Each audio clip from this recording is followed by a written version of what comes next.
No. Bueno, nada, gracias por venir a todos. Esta es la primera cosa que hacemos aquí, más o menos oficial de, de evento. Entendemos que en este nuevo lugar, pues, un poco nuestro cometido va a ser generar este tipo de eventos, de encuentros, de charlas y de abrir espacios para generar más discusión y conocimiento, que luego eso es algo que en otros contextos es más complicado y pues se nos pone un poco como fácil por la dinámica, ¿no? Estamos en un contexto donde está nuestro almacén desde hace 20 años y en donde se puede ver por fin, o de alguna manera, para los que no lo habían visto, pues todo lo que hemos hecho durante estos 26 años y todo lo que trabajamos desde hace tanto tiempo, ¿no? Entonces de pronto está aquí toda la vista, todo abierto, todo presente, todo para ver y creemos que eso nos da como la excusa de poder empezar a hablar de todo eso que ya está hecho y que hemos hecho y bueno, que seguimos haciendo, pero con las cosas enfrente. Entonces ese es un poco el espíritu de este primer evento y del que esperamos que haya más, ¿no? Porque entendemos también que ese trabajo de edición y de impresión y de colaboración con los artistas que hemos hecho tanto al estar especializados en obra gráfica, pues justo es un contexto que te pide además este tipo se presta para este tipo de reflexión y de conversación, más que algunos otros. Entonces ese es el énfasis que quisiéramos dar aquí, les agradecemos que vengan y esperemos que cada vez venga más gente para participar de la conversación. También nos da muchísimo gusto presentar la tercera edición que hacemos de Ignasi, es nuestra tercera colaboración con él como editores y es fue una coincidencia muy afortunada el proyecto que desarrolló. Pasa si quieres acercarte. Ahí, porque lo que nos propuso Ignasi para esta edición, ya lo verán, ya lo están viendo, pero básicamente es un anuncio. Y es un anuncio que anuncia una serie de cosas de las que vamos a hablar ahora, pero que sobre todo nos hizo gracia la coincidencia temporal y la alineación de astros, porque también nos está sirviendo de alguna manera para anunciar nuestro espacio nuevo, para anunciar nuestra dirección nueva y para anunciar lo que estamos haciendo a partir de ahora, ¿no? Entonces es un anuncio que se despliega como en muchos sentidos conceptuales, pero también prácticos. Básicamente es la primera edición que hacemos desde que estamos aquí y ya viene incluso impresa la dirección nueva. Entonces eso nos pareció como muy afortunado y curioso y bueno, como una señal, ¿no?, de que no estaremos tan mal encaminados. Entonces hemos propuesto para poder hablar de esto una charla a tres voces entre el artista, que es el que idea la obra, la crea, el editor, que es Fernando, que todos conocen y que es el que materializa de alguna manera, pone en material la idea del artista. Y luego aquí la hemos escrito como la bibliotecaria, porque así nos pidió que la pusiéramos en la tarjeta. Quería poner artista y eso me parecía un error. No tengo las manos para que los brazos terminen en algo. O sea, Isabel, que nos acompaña, ha sido la jefa del Servicio de Dibujos y Grabados de la Biblioteca Nacional hasta hace unos cuantos meses. Entonces es una persona por la que han pasado por sus manos cantidad de objetos impresos y creemos que era una persona como muy adecuada también para desde la última parte de esa dinámica, ¿no?, desde la creación, la producción y finalmente el archivo, la interpretación, la historización de ese trabajo, pues que era alguien que nos podía aportar en ese sentido. Entonces, a Ignasi creo que no hace falta que lo presente porque todos lo conocemos muchísimo y su trabajo pues habla. Y básicamente es eso. Entonces yo le voy a pedir a Ignasi que empiece él a contarnos un poco de dónde sale la edición y a partir de ahí es un coloquio informal, entonces luego, por supuesto, quisiéramos que participen ustedes también. Muy bien, pues la edición de hecho parte de una propuesta que me hacen Fernando y Isa cuando sabían que se tenían que trasladar aquí y Fernando me propone que sea la primera edición que se presente en este nuevo espacio y de alguna manera eso estaba en mi cabeza cuando me puse a pensar qué hacer, ¿no? De hecho, las tres ediciones que se ven aquí parten de una edición que yo vi en París, un anuncio de unas ediciones que prometían que se iban a realizar, ¿no?, esas ediciones. Y yo lo que hice fue adaptar esa idea de anuncio, de algo que va a llegar, usando prácticamente la misma plantilla y los mismos elementos que estaban en ese anuncio, que creo que era de 1910, y respetando incluso la composición de las imágenes, cambiando el contenido, adaptándolo a esta nueva situación y cambiando las imágenes, ¿no? Porque en esos anuncios el anuncio de París, pues remitían unos a imágenes del campo, de la naturaleza, y otro de imágenes de Bretaña, ¿no? Entonces ponían el artista, del pintor con el nombre, ponía la edición que iban a hacer, el precio que iban a tener, cuántas iban a estar firmadas, la dirección de la galería, la dirección del impresor, en fin. Ahí estaba recogido un poco todo digamos, el contenido de lo que iba a ser eso, ¿no? Claro, por ejemplo, anunciaban que las estampas iban a ser en color, como aquí, y el anuncio es en blanco y negro, ¿no? Ahí hay un desajuste entre lo que el anuncio promete y lo que luego va a suceder. En cambio, en este caso, partiendo de esa idea y de ese esquema que yo vi, el anuncio acaba aquí, digamos. Lo que anuncia esto no se va a producir, por lo tanto, el anuncio al final es lo que es la edición en sí misma, ¿no? Aunque dice que van a haber no sé cuántos ejemplares de cada uno en color, en un papel hecho especialmente y todo eso, al final eso no va a ocurrir. Con lo cual, bueno, hay una diferencia ya respecto al anuncio que yo vi en París, que ahí sí supongo que se hicieron esas estampas. Y por otro lado, pues bueno, es jugar con esa idea de expectativa, ¿no? De llevarle al espectador algo que luego no va a encontrar, ¿no? Yo cambié las imágenes, como veis, evidentemente no son imágenes, sí que remiten de alguna manera a tres temas y están anunciados arriba, ¿no?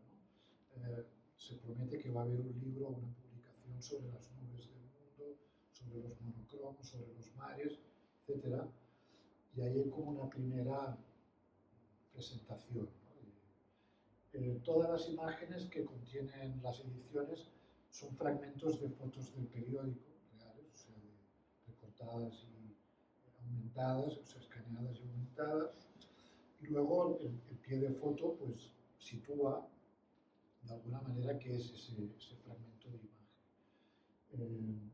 Por ejemplo, el de las nubes, yo buscaba ahí una cierta ambigüedad entre nubes de cielo y nubes que podrían ser otras cosas, ¿no? Como por ejemplo explosiones, ¿no? Y citar debajo de cada una un país a que corresponderían esas nubes en las que hay un conflicto, ¿no? Una guerra, un conflicto en este momento. Por lo cual este se deriva hacia una lectura más política, ¿no? Digamos, más la geografía del conflicto podría ser, a través de un fragmento de una foto que no dice nada, no informa de nada. De hecho, cuando recorto la foto del periódico, y recorto ese fragmento, la información está justo en lo que no vemos aquí, ¿no? Debajo de ese cielo o en ese mar, ¿no? Que está en esa otra serie. O sea que es la parte con menos información de la imagen. Precisamente eso es lo que la deja abierta a especular, a imaginar, ¿no? A pensar por qué esas nubes están en esos países o qué podía ocurrir en esos mares que también formaron parte, de alguna manera, de una información visual, ¿no? Y por último, esta que es, digamos, la más cercana a lo plástico, a la pintura, al color, ¿no? Anuncia una serie de monocromos, también fragmentos monocromos recortados del periódico, pero que en blanco y negro, claro, limitan mucho su variedad y su digamos, atractivo visual, ¿no? Se convierte como en una gama de grises simplemente, pero debajo sí pone un color, el color correspondiente al que había en el fragmento, ¿no? Que yo recorté.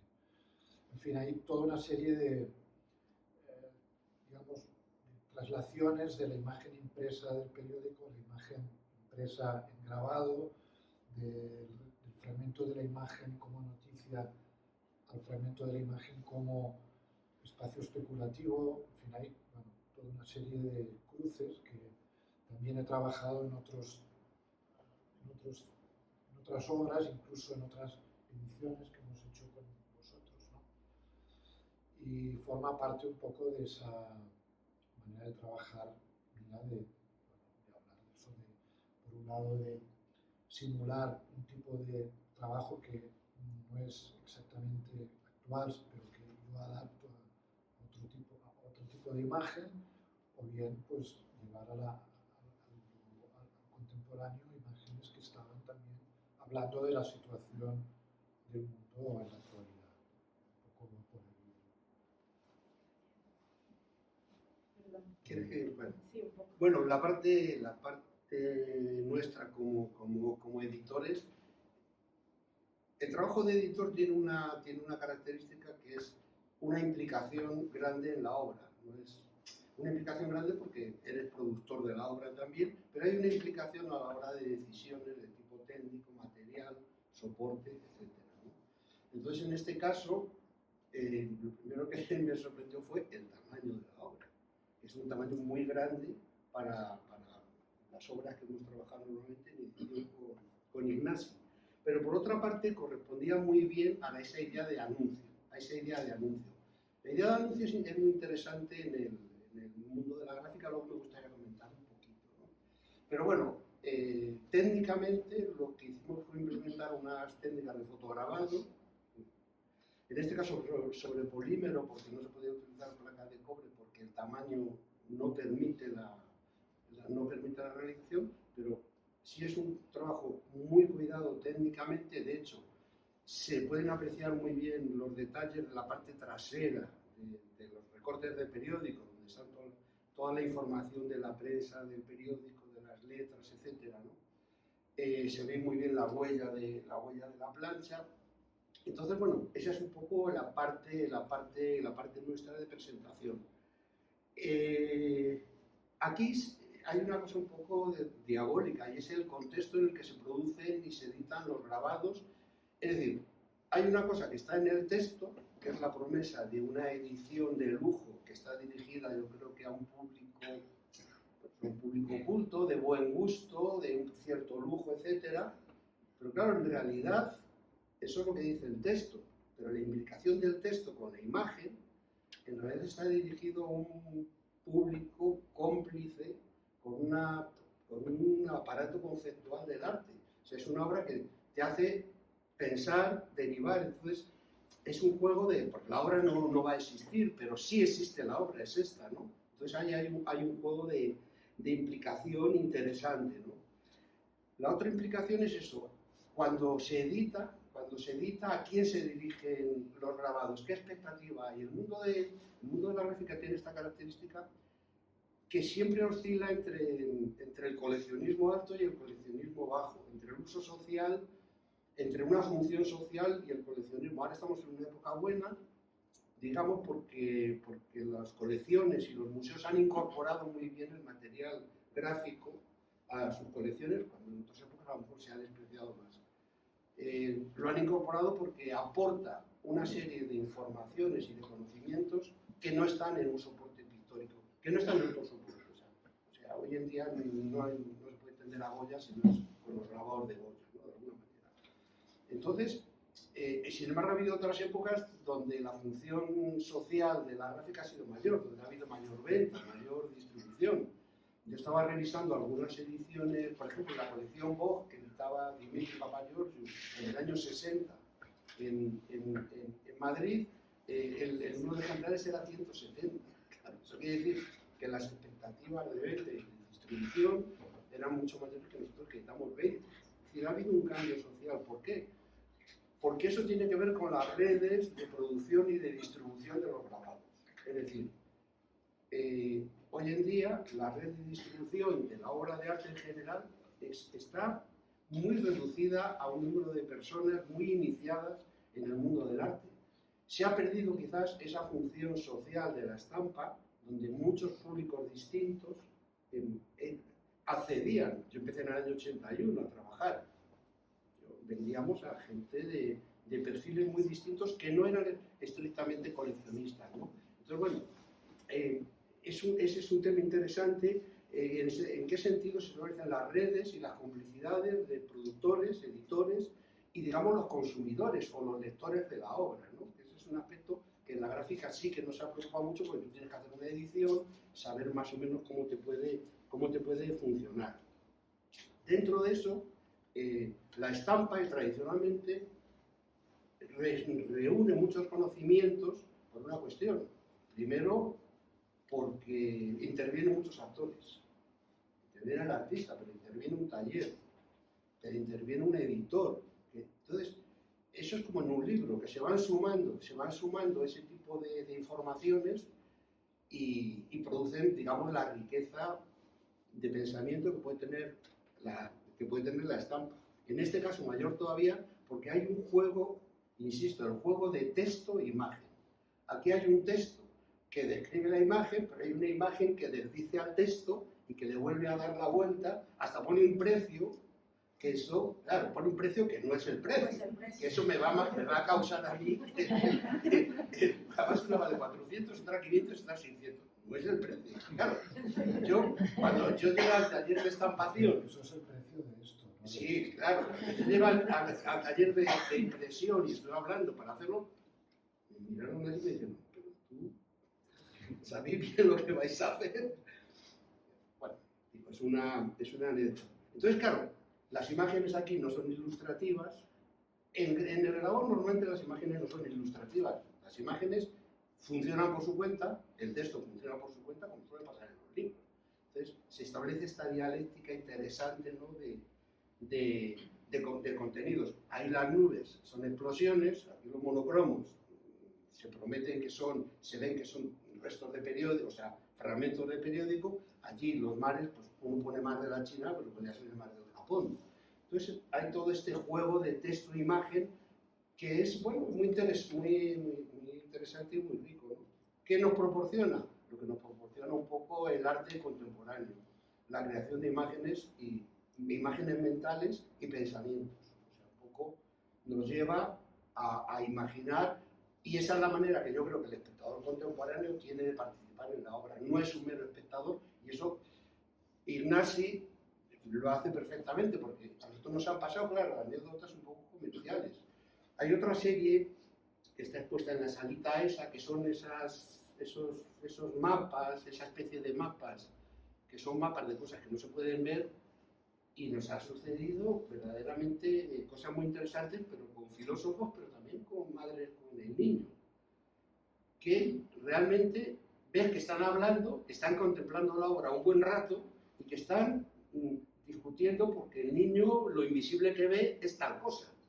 O el filósofo que se quedó, esto pasó en México, que se quedaba extasiado ante una imagen que era lo inimaginable, que era ya como él. Bueno, pues esto más o menos. Bien, gracias. Bueno, pues esto para un repositorio de grabados que tenga que catalogarlos, tenga que clasificarlos, es un problema. Un problema, porque claro, la gente quiere, cuando catalogas una estampa, saber qué es para poderle dar la materia, para poder mucho más pasar de una cosa de pensamiento a fundirlo en una cosa que sea razonable y que la gente cuando lo vea se aproxime a lo que eso representa. Pero en este caso es muy rico, a mí me impresionó, me gustó muchísimo la obra de Ignasi, que te obliga a pensar, te obliga a qué puede ser eso además de lo que aparenta, ¿no? Entonces, pues bueno, en la biblioteca, que somos más el archivero, el bibliotecario, ¿no?, que todo tiene que ser racional, tiene que ser tal, pues esto plantea pues, que tienes que abrir la mente y ver que las cosas no son lo que parecen, ¿no? O sea, las colecciones de la biblioteca son muy ricas porque tenemos grabados desde el siglo XV hasta nuestros días, y hay mucha obra en papel, mucha obra gráfica, porque cuando la pintura empezó a ser muy cara, la gente que quería comprar algo gráfico tal, tenía que irse a la obra sobre papel.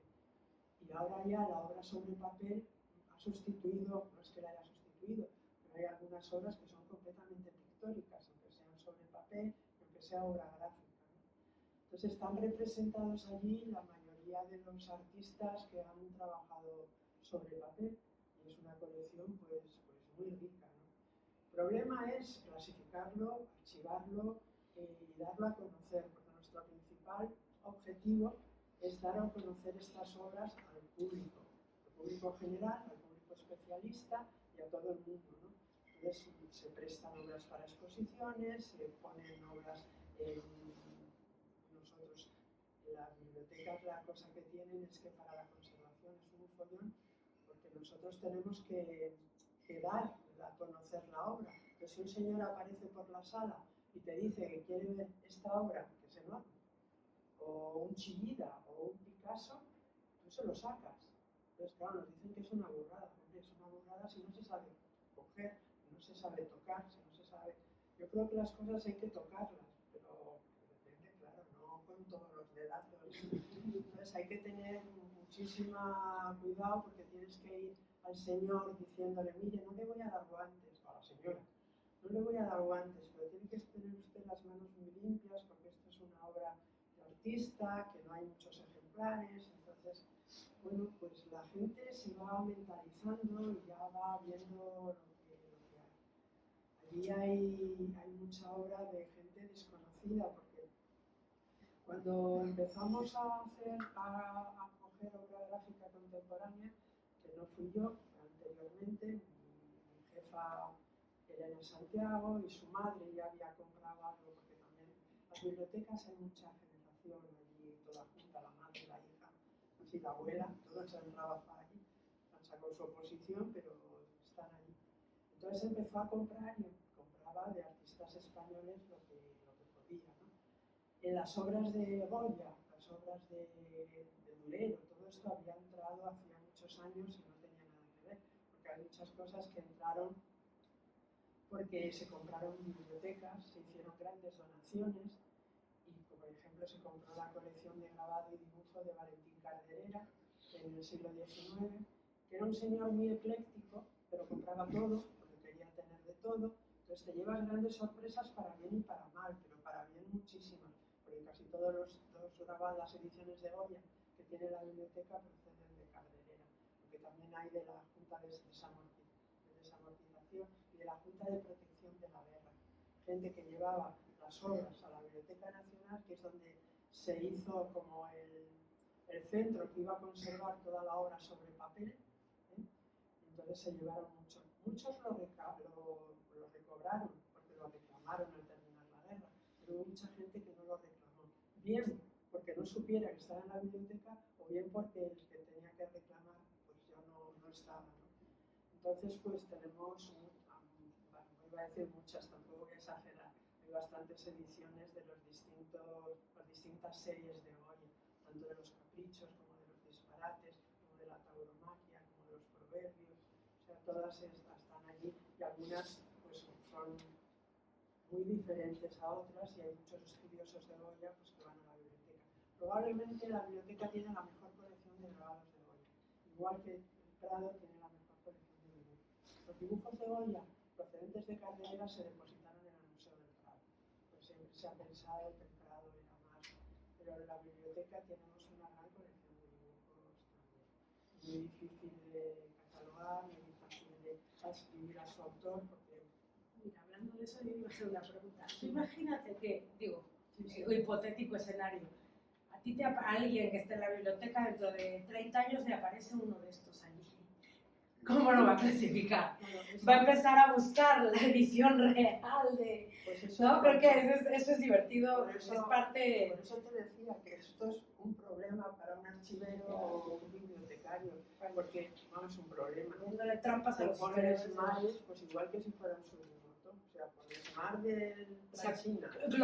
Como publicidad, como material publicitario, o sea, a lo mejor Efemera. como efemera, que se confunde con un cartel real No, como de efémera, publicidad, como o efémera no lo clasificaríamos nunca, ¿sabes? Porque que se nota que es un porque grabado. esto se ve que está sobre buen papel, que se ha hecho una tirada, que se ha Hasta mentido, firmado. que está firmado, entonces eso ya no es efémera, eso es una obra. Claro. Es verdad que la frontera entre efémera y la obra real a veces no es fácil, porque por ejemplo tienen los botes de sopa Campbell de Warhol y puede ser desde un cartel hasta una obra, hasta muchas cosas, pero bueno, eso se parece más a un cartel, pero esto no, esto sería una estampa. Lo que sí que nos colaríamos seguro, Lo de que, está, lo de lo que la son edición existe, explosiones, claro. ¿sabes? Ya. O sea, esto serían nubes, dice que es nubes, es que dice que es nubes, pues son nubes. O sea, que esas cosas, ¿sabes? Vamos, que lo son. Que no proceden de la meteorología, pero claro, pero son nubes. Sí, no nubes de polvo. Sí, nubes son. O sea, que no nos habríamos equivocado. Pero vamos, que eso pasa. Pero nos pasa con cosas mucho más coherentes, ¿sabes? Que te equivocas. O sea, que a veces llega el artista y nos dice, mira, que he visto que habéis catalogado y es que eso no es. Pues no, yo encantado. Es que corregimos. Lo que es un error muchas veces de bibliotecas y de archivos que nos creemos listos y que tenemos, que podemos ordenar, clasificar y hacer todo de todo. Y eso es mentira. Necesitas una especialización. Y ahora mismo eso es lo que se ha perdido. O sea, tanto yo cuando entré para fotografía. Y de lo que más sé es de fotografía, sí sé algo. O sea que, pero ahora mismo, no, yo cuando accedí al puesto ya de llevar toda el material gráfico, vi que es que no puedes pedir especialización porque la gente sale muy mal preparada de tal y no hay tanto interés. Y luego que te dicen, hay mucha gente que fluye, al ver las cosas se empieza a especializar, ¿sabes? Y hay gente buenísima. Se pica. No, que se pica porque también lo necesita, ¿no? Entonces pues empiezas a saber. Pero sí que es verdad que yo cuando dije, no, yo no me voy de fotografía porque es de lo que sé. Y gente académica y tal me dijeron, baja de la nube, eso ya no existe. O sea, que no, estamos en una sociedad que exige que sepas de muchas cosas, que no llegas a saberlo nunca, pero especializarte en una cosa así, pues hay poca gente que tenga el ánimo y la inteligencia de hacerlo. A mí, por ejemplo, esta obra que me parece de lo más inteligente, más que si hubiera fotografiado el mar, porque ver en un recorte de periódico distintas cosas que puedan representar un mar, es genial. ¿Sabes? O sea, a mí me parece... Eso necesitamos a los artistas. No, salí de aquí como flotando, encantada. No solo por esto, sino ¿Puedo por la publicidad? ¿Puedo hacer un inciso? Sí. No, bueno, es que había, Eso es interesante. preparando un poco el tema, se me ocurrió, pensando en esta idea del anuncio, estuve buscando un poco toda la retórica que rodea una edición, que es el anuncio, que es la justificación de tirada, que es la certificación de la tirada, todo lo que acompaña un poco y busqué algún ejemplo muy mínimo, pero bueno, me hizo cierta gracia. Esto, por ejemplo, es el anuncio que hizo Ambroise Vollard para la aparición del Reencarnación de Perregaux, de una edición con los grabados de Wall. El libro nosotros lo tenemos, la edición de Vollard. Pero claro, esta es el original que él manejó, y en el original él rectifica el número de ejemplares de lujo, es decir, y ya en la propia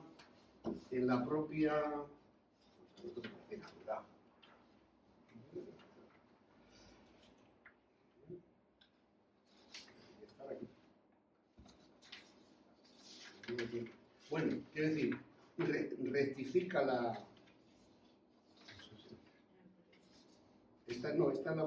rectifica el número de ejemplares y en el ejemplar que nosotros tenemos ya viene con ese cambio. Un cambio, ¿por qué? Porque ha decidido que en vez de haber 75 ejemplares de lujo va a haber 50 y va a haber más ejemplares de los normales. Un ejemplo de cambio, ¿no? Este es más interesante porque esta es la revista que publicaba Le Corbusier. Este es un ejemplar del año 22. En este ejemplar, en la página de atrás, dice que a los abonados a la revista, a los que se abonen para el año 23, les va a regalar, la revista les va a regalar un grabado original del maestro Juan Gris, realizado en una gravure sur bois, es decir, una silografía. Bueno, se hizo así.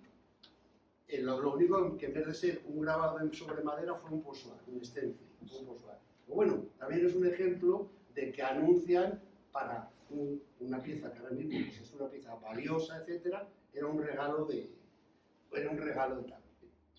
Este es otro ejemplo curioso. La Siete Aubert es una revista muy radical, anarquista, de principios de siglo, que normalmente está hecha toda mediante reproducciones de dibujos. Es una revista que no tiene nada más que de texto una pequeña línea. Tengo por ahí el ejemplar, ¿no? Luego lo saco si alguien lo quiere ver. Pero este ejemplar, dentro de los 100 y pico que editó la revista, que es de Félix Vallotton, lo anuncian porque todas las obras van a ser litografías originales, hechas sobre piedra. Entonces, bueno, es una manera de valorar, hacer el anuncio de que el aviso que van a ser una edición más valiosa porque está toda hecha sobre piedra. Y bueno, y ya solamente como final, bueno, pues es muy conocido, pero este es el anuncio de la aparición de los Caprichos de Goya. El anuncio en el Diario de Madrid de la aparición de los Caprichos de Goya. Entonces, me voy a permitir leer un párrafo porque me hace mucha ilusión. Dice, ¿qué es el texto? Colección de estampas de asuntos caprichosos, inventadas y grabadas al aguafuerte por don Francisco Goya. Persuadido el autor de que la censura de los errores y vicios humanos pueden también ser objeto de la pintura, ha escogido como asuntos proporcionados para su obra, entre la multitud de extravagancias y desaciertos que son comunes en toda sociedad civil, y entre las preocupaciones y embustes vulgares autorizados por la costumbre, la ignorancia o el interés, aquellos que han creído más aptos a suministrar materia para el ridículo y ejercitar al mismo tiempo la fantasía del arte. Y luego es imposible no leer el colofón.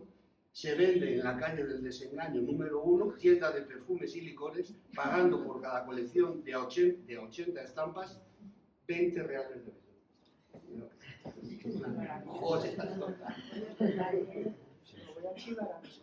Y lo saca yo de la biblioteca.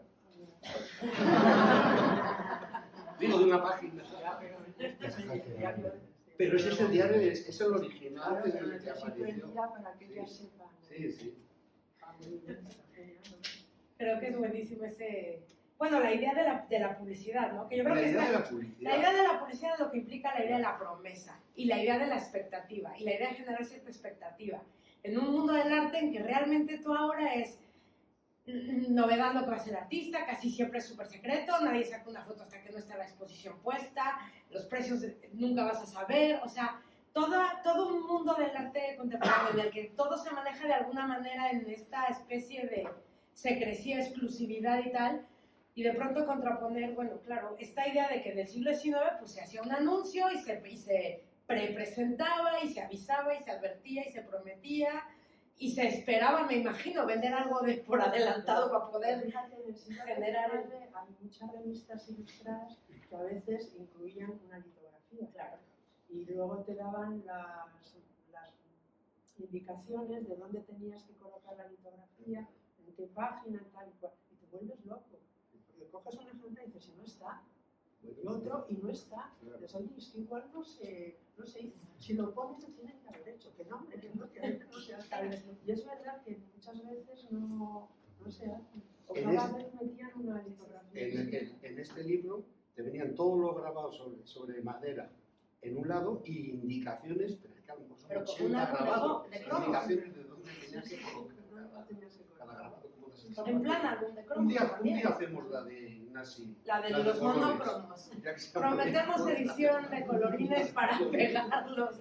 La idea del álbum de cromos Eso estaría me gracioso. gusta mucho. Esa está buena. Esa está Interesante. buena. Ya sabes, próxima edición. No, pero esto, de hecho, es como algo que hubierais hecho vosotros. Sí, yo sí, yo sí. lo que hago es diseñar un cartel que me Sí.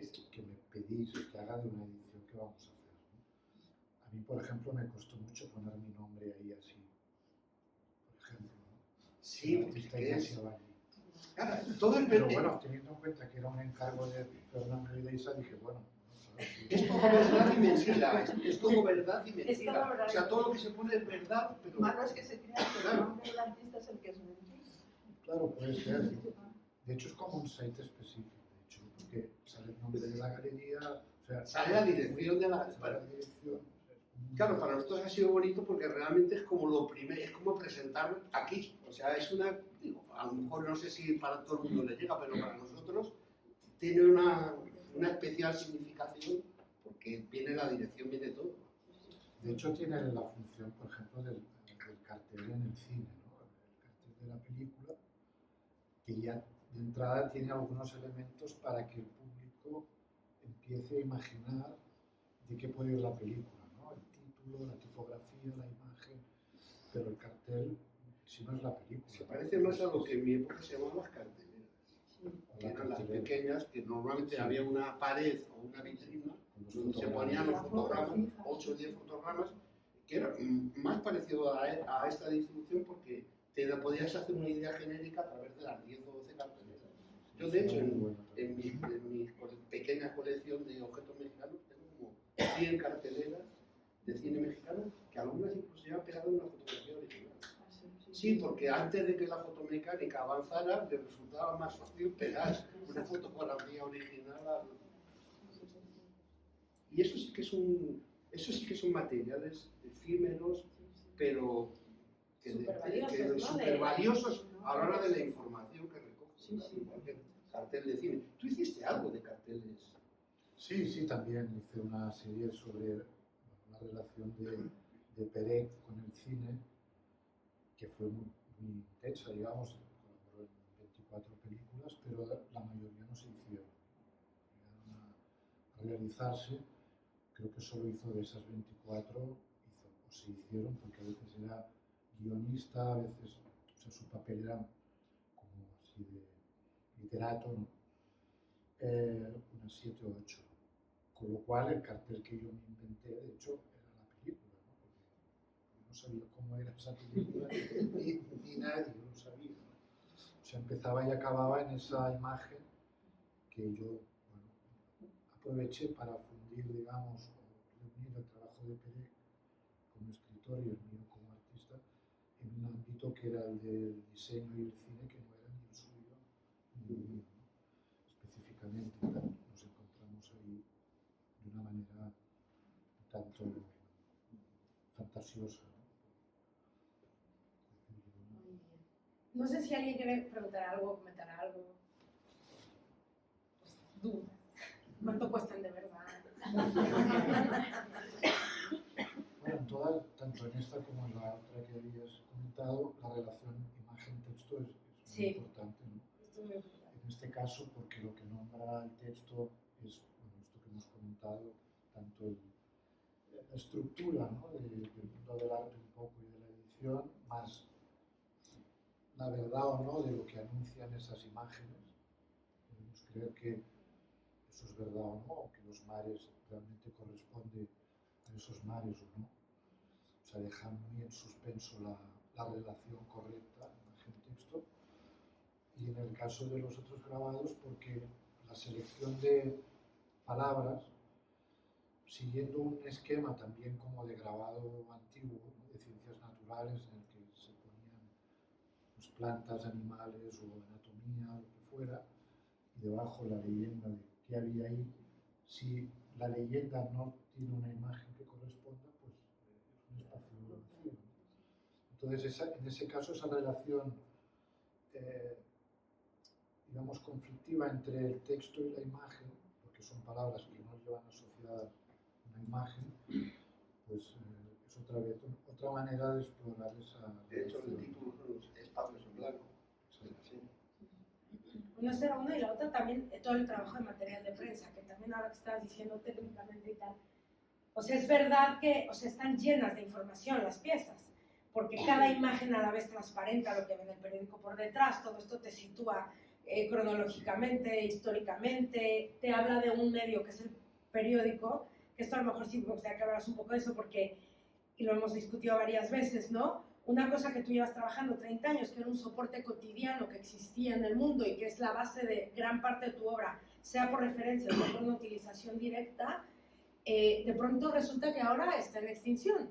O sea, cada vez se imprimen menos periódicos, algunos no se consiguen. Entonces, algo que estaba anclado en esa especie de cotidianidad, cuando tú ves los listados y ves estas piezas que has hecho con el periódico, que era muy cotidiano para nosotros, y de hecho nos pasó en una exposición en México, resulta que a lo mejor la gente más joven no tiene ya esa referencia de esa materialidad del periódico, y eso se convierte ahora en una cosa casi en extinción, y aquí hay de alguna manera es una recuperación en un momento en el que está todavía ahí, pero a punto de ya no estar, ¿no? Entonces también ahí hay un juego de desaparición y de cambio del sentido sin cambiar el objeto, cómo cambia el sentido por la falta de uso, por la pervivencia, incluso la idea del anuncio, que ahora todo te lo anuncian aquí, o te llega una cosa en el Instagram o tal, ¿no? Y de pronto, no, pues haces un cartel que va a anunciar, ¿no? Estas contradicciones un poco en un contexto de mundo digital, de la imagen digital, que esto lo contradice completamente o lo resiste, ¿no? Sí, Es interesante porque se ve la trama. Sí, claro, Sí. sí. Ves un poco cuando es un rotograbado de qué parte, cuando es Claro, una porque algunos fototipografía. fragmentos eran así. Sí. Hay unos que Claro, se aumenta con... Sí, son muy pequeños hasta que encuentras algo que ya no Claro, es que te da- solamente el mar o el color, ¿no? Entonces, en algunos casos la ampliación te permite ver la trama. Pero es interesante. Pero claro, todo el trabajo con el periódico empezó a final de los 90, del siglo pasado. Y cuando el periódico en ese momento todavía era la fuente habitual de información, ¿no? No había otra. O sea, comprabas el periódico cada día, lo tirabas porque venía uno nuevo. Otra vez. Era un proceso que duraba 24 horas.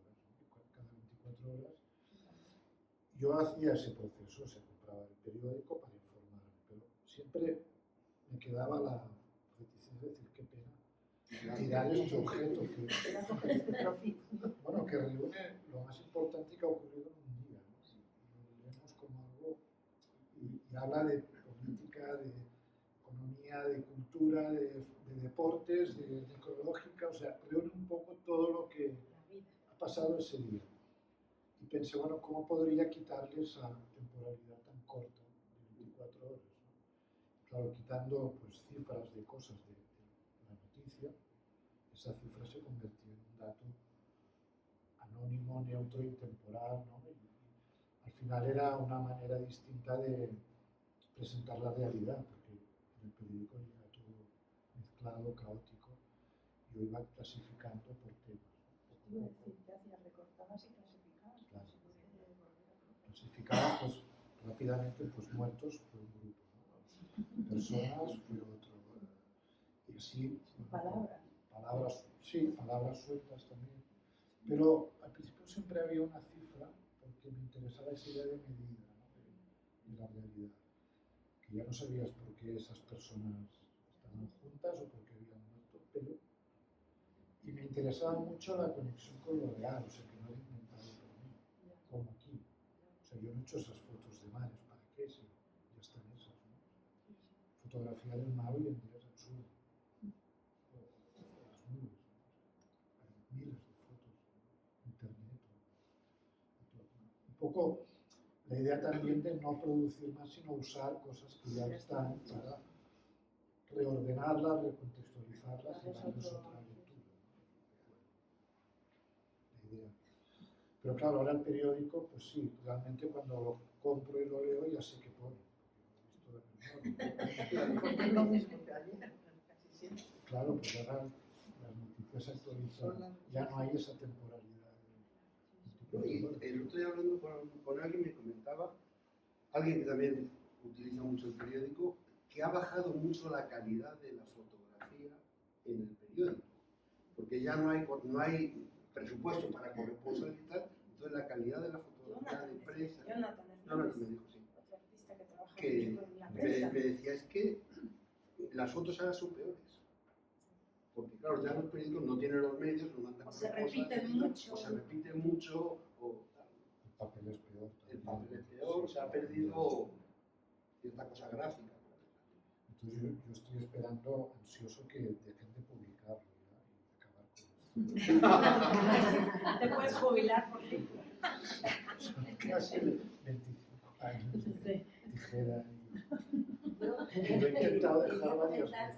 Yo soy restauradora en la Biblioteca Nacional, he trabajado muchos años con Isabel y justo ahora me venía a la cabeza pensando que estoy restaurando un álbum facticio que es, pues, en realidad la mayor parte de las obras son de botánica, pero tiene también pues, paisajes, tal. Entonces un poco me ha venido a la cabeza porque alguien en su momento coleccionando le fue dando como una especie de, porque además cada uno es, hay 4 iguales, luego diferentes, en soportes distintos, en formatos recortados, luego hay pájaros, entonces pues, y eso ya para toda la vida se ha quedado ahí hecho un concepto único, pero en realidad el coleccionista le dio un poquito. Supongo que tendría también un concepto de colección. Bueno, ahí entramos en cómo los coleccionistas organizan. Por eso, pero ese era el coleccionista, claro. pero él tendría también su concepto de acumular cosas, ¿no? Y meterlas en una Clasificarlas. Sí, Pero yo creo que el álbum de cromos que decía Ignasi también, por eso, está en la base un poco los de, por ejemplo, en esas estanterías lo que hay son catalogaciones completas de obra gráfica de artistas, que para mí son un poco álbumes de cromos, es decir, porque todo en la obra gráfica, como tiene suerte de que hay muchos testimonios, hay un editor, hay un artista, hay un taller, hay una producción, hay muchos más testimonios que, o sea, catalogar los dibujos de un artista es más complicado, pero catalogar. Entonces, prácticamente son como álbumes de cromos donde tú vas encontrando el cromo que faltaba o tal. A mí me pasó una anécdota con un artista importante, que ahí está su catalogación completa, que la familia, después de publicar la catalogación completa, encontraron una obra que no está en el catálogo. Y me decía, la hija me decía, la rompemos. Porque claro, es que es un desastre, ¿no? Pero sí pasa porque una obra que se hizo para que se escapó. A mí no me ha quedado claro si hay obra ya de Ignasi en la biblioteca. No, Sería un buen momento, ¿no? A ver, es que yo creo que esa política de compra de obra contemporánea se paró en un momento dado por de donación, ¿no? La había también. Puedes donar. Puedes donar. Sí, hombre, Eso sí. debería donar. Que nunca había un preparado de No, caso. pero bueno, te voy a decir una cosa, te vas a perpetuar, ¿eh? Y luego además te invitan a algunas copas de la biblioteca de donante y eso. Sí, a las exposiciones. Sí. Le da la mano el director. A ver, o sea, Te creas en la web, Hay que donar, y sales ahí. Y luego también, como ya ser materialista, te desgrabas en la piel. Ah, también. mira, eso está más interesante. Eso ya está más interesante. Sí. No tenemos ya. El otro día le eché así una puta y digo, no hay obra, a mí me encanta. O sea, yo ya no estoy, si no, sí le daría la lata. No sé, pero vamos, que la política de donaciones empezó cuando se empezó la Elena Santiago, que es la anterior jefe, empezó a comprar de artistas. O sea, sí había un presupuesto Sí de hubo, compra. sí hubo. Sí No hubo, lo conocía. había un presupuesto para compra, pero de todo. Entonces siempre nos ganaban los de raros, porque aparecía un ave, aparecía un manuscrito. Un libro valioso. Hombre, y lo comprendías, ¿no? Los de raros siempre ganan. Los de raros siempre ganan. Los de raros siempre ganan, es así. Los de raros. Sí. Pues entonces había... Esto es como para hacer otra edición, ¿eh? Los de raros siempre ganan. Esto es raro. No, pero vamos, Eso está bien, pensar dónde se meterían, si en raros No, esto se metería en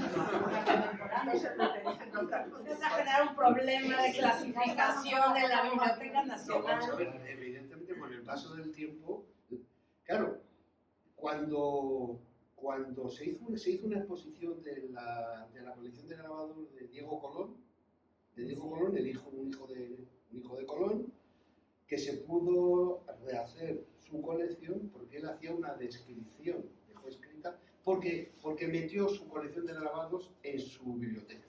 Y entonces hizo una descripción, pero la descripción no era por autor, era por descripción física del objeto. Era 3 3 imágenes, una virgen y 2 pastores en un tamaño no sé qué, no sé qué, no sé qué. Y se pudo reconstruir bastante la colección, primero por la virtud del grabado de que hay varios. Se pudo reconstruir una colección renacentista, prácticamente, ¿no? Pero claro, la descripción física de esto tiene tela, claro. Despidamos ya la humildad. Pasamos al brindis. Ah, Y como demos la charla entre todos más, ¿no? Muchas gracias a los tres y no, gracias a ustedes por estar. vosotros por venir. Y bueno, pues esto, la idea es eso, poder preguntar, poder platicar, poder contestar lo que sepamos y lo que no investigar. Y poder ver cosas también. Nada, Bueno, muchas gracias. vamos a sacar un vinito y eso.